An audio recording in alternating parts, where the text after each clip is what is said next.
Osaka, Osaka, Osaka. Looks like someone's got a serious case of Osaka on the brain. Am I right? Sounds about right. I'm seeing stacks of articles here, even a few handwritten notes tucked in. Someone's planning a deep dive, and I'm not talking about Dotonbori Canal. Definitely more than just a quick trip to the castle then. Oh, we're going way beyond the tourist traps this time. We're talking ancient history, hidden cultural gems, maybe even a little bit of that Osaka merchant magic. Ready to dig in? Absolutely. Let's uncover what makes Osaka tick. And it all starts with a bit of a time machine, actually. To understand the Osaka of today, we've got to rewind all the way back to the city's roots, back to ancient Naniwa. And trust me, when we say ancient, we're talking about a landscape you wouldn't even recognize. Forget those glittering skyscrapers and neon lights. Picture this. Osaka, mostly underwater. Okay, hold on. Underwater. Are we talking like lost city of Atlantis here? Not quite Atlantis, but close. Imagine this. The Uemachi Plateau, which is a bustling part of the city today, well, back then it was this solitary peninsula jutting out from a vast expanse of water. Okay, I'm trying to wrap my head around that.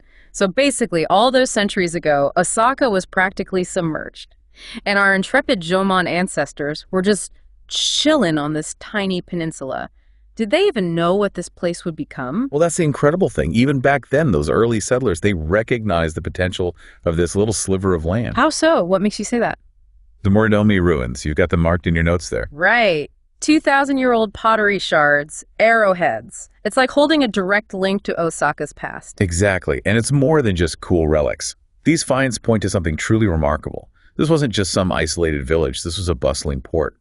Even back then, Osaka, or Naniwa as it was known, was a vital link connecting Japan to the continent. Wow. So Osaka's role as this vital hub, this gateway to the world, it goes back that far. Oh, absolutely.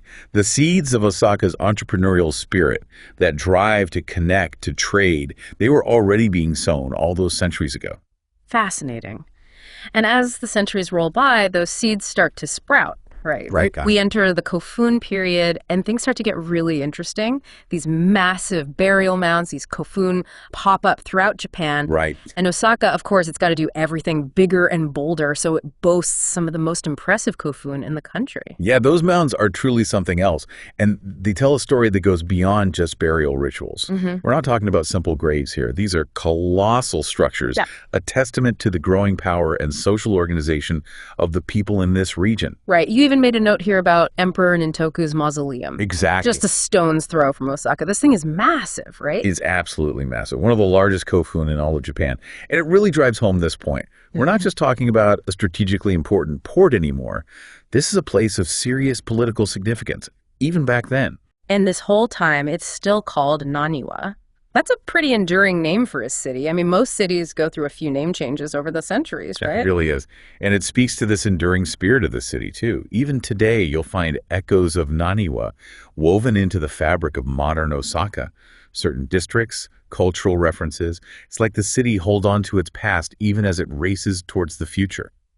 So Naniwa is booming. Trade is flowing. Powerful rulers are leaving their mark, and then get this, it levels up even further. Not once, but twice. This place becomes the capital of Japan. The capital. Can you imagine? It's mind-blowing. I mean, that's during the Asuka period, right? Naniwa, our beloved Osaka, it takes center stage, the political intrigue, the cultural blossoming that must have occurred during those years as the seat of imperial power. Right. It's really something. It's amazing to think about, isn't it? Walking those same streets, knowing that emperors once walked there too, but all good things. Must come to an end. Exactly. The capital eventually shifts to Kyoto, and Naniwa, well, it needs to find its new groove. And find it. It does. Fast forward to the Edo period, and things get really interesting, especially given what we've seen about Osaka's connection to business. Forget emperors and samurai, because Osaka is about to become the city of merchants. And when we say city of merchants, we're not talking about your average market stall here. This is where Osaka's economic engine really starts humming. Yeah, I'm seeing notes here about rice trading, early forms of futures markets, even something called Osaka Merchant Soul. What is that, like a business philosophy? It's more like a set of values that really took root during this period. You see, while the samurai, they prized honor and loyalty above all else. Right. Osaka's merchants, they were all about pragmatism, innovation, the drive to strike a good deal. A different breed for sure. And these Osaka merchants, they weren't afraid to shake things up a bit either, right? I mean, the story you've got flagged about Shioheihashu's rebellion, talk about a plot twist. It's a stark reminder that even in a city famous for its commerce, social tensions can reach a boiling point. So what happened? Shiohei, he was a former city official, and he was deeply troubled by the plight of the poor and what he saw as the indifference of the wealthy merchant class. He decided to take a stand. Exactly. His rebellion, while ultimately unsuccessful, it left a lasting mark on Osaka's collective memory. A reminder that beneath the prosperity, there were always those struggling to make ends meet. Exactly. Okay, so we've got this bustling economic powerhouse, a city grappling with its own internal struggles, and then bam, the Meiji Restoration throws everything into chaos. Right. The capital moves to Tokyo, and suddenly Osaka's future is uncertain. How do they handle that seismic shift? With their signature resilience, I'd say, they could have easily faded into the background, become a footnote in history. Right, but they didn't. Not a chance.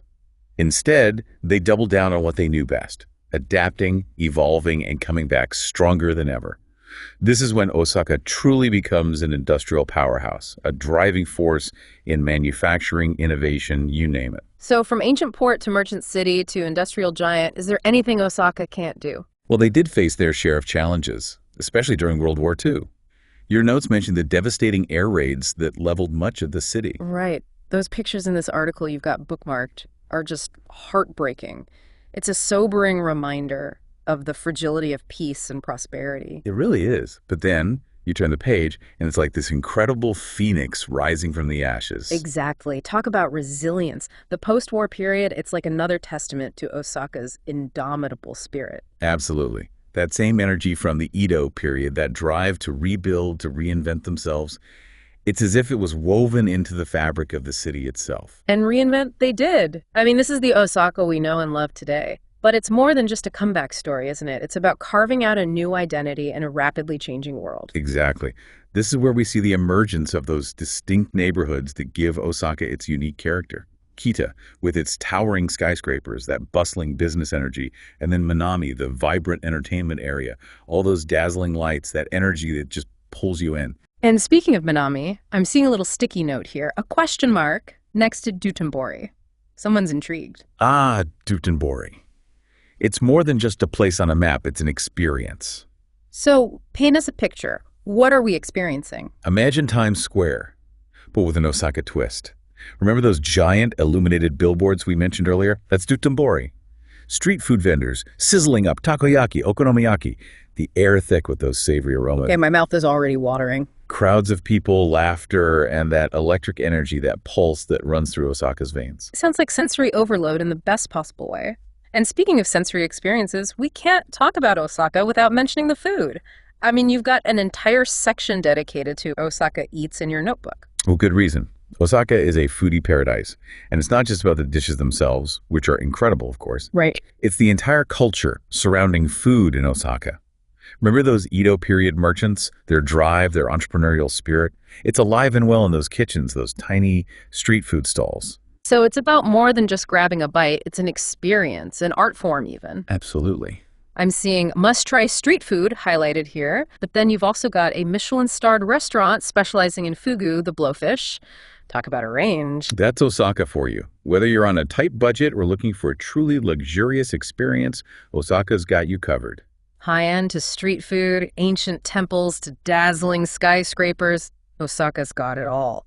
But even beyond those big names, those must-see spots, there's this other side of Osaka you've been digging into. The hidden gems, you've titled one of your articles. What treasures have you unearthed? Osaka's full of surprises. You've got ancient temples nestled among modern skyscrapers, traditional crafts thriving alongside cutting-edge technology.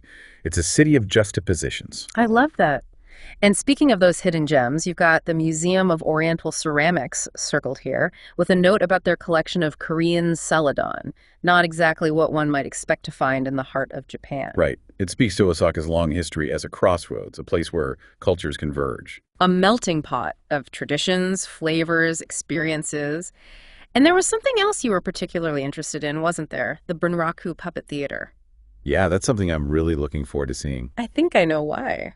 You've got a picture here from the National Bunraku Theater, and the craftsmanship of those puppets is incredible. It's a true art form. requiring years of dedication.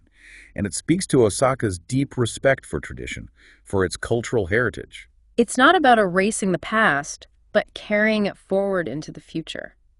Speaking of carrying things forward, I stumbled across something in my research that really surprised me. What's that? Osaka apparently has more international ferry connections than Tokyo. More ferries. How is that even possible? Right. It's unexpected, but when you think about Osaka's history as a major trading port, it makes sense. This is a city that's always looking outward, always seeking new connections. And with that 2025 World Expo on the horizon, those connections are only going to multiply.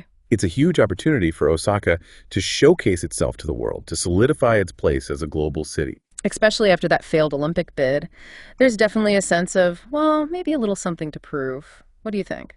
Perhaps. But if history has taught us anything, it's that Osaka has a knack for exceeding expectations, for forging its own path. It's a city that defies easy categorization, a city with a story that's still being written. So to our listener out there, as you delve deeper into the heart of Osaka, remember this. This is a city that rewards curiosity. It's a city that invites you to get lost in its labyrinthine streets, to savor every savory bite, to embrace the unexpected, leave those well-worn tourist paths behind, and discover the true soul of Osaka. It's a journey worth taking, that's for sure. Until next time, happy exploring.